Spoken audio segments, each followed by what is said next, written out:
আজ ভারতীয় আইনের একটি ঘটনা আপনাদের সামনে তুলে ধরব। আমাদের দেশের আইন এমন এক কাণ্ড করে দেখিয়েছে যে যমরাজও ওপরে বসে বসে নিজের মাথা ঠুকছে হয়তো।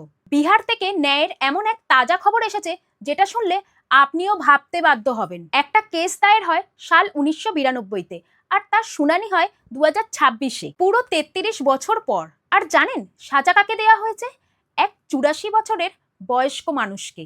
হ্যাঁ, আপনি একদম ঠিক শুনেছেন। সেই বয়স্ক মানুষকে চলার জন্য দুটো লাঠি আর 4 কাঁধের প্রয়োজন, আর তাকে আমাদের সিস্টেম বুক ঠুকে জেলে পাঠাচ্ছে আর হেসে হেসে বলছে, দেখো আমরা ন্যায় বিচার দিয়েছি। বাহ, খুব সুন্দর।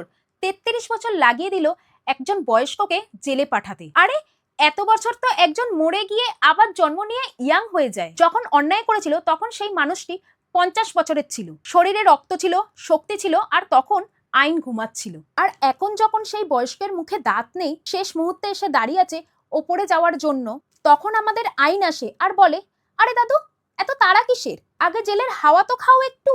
1992 এর মামলায় 5 জন অভিযুক্ত ছিল। 5 জনের মধ্যে 4 জন তো কোর্টের তারিখ করতে করতে ভগবানের কাছে পৌঁছে যায়। বাকি বেঁচে থাকা এই একা বয়স্ক মানুষ, ইনি ভুল করে 84 বছর পর্যন্ত বেঁচে গেল। এনার ওপর আরোপ ছিল ইনি কাঁচের টুকরো রাস্তায় বিছিয়েছিল আর মারপিট করছিল। এই 33 বছরে সেই কাঁচের টুকরো হয়তো আজ ধুলো হয়ে গেছে, আর সেই রাস্তাও হয়তো আজ হাইওয়ে হয়ে গেছে, কিন্তু সেই কেসের ফাইল হয়তো উইপোকার পেট ভরছিল। আজ যখন আদালতের রায় এলো, তখন সেই বয়স্ককে নিয়ে যাওয়ার জন্য 2 জন লোক ধরে তুলে নিয়ে যাচ্ছে। আইনের হাত লম্বা হয় এটা তো অনেক শুনেছিলাম, কিন্তু এতটা অসুস্থ আর বুড়ো হয় আজ আমরা এটা দেখে নিলাম। আপনার কি বক্তব্য অবশ্যই জানাবেন।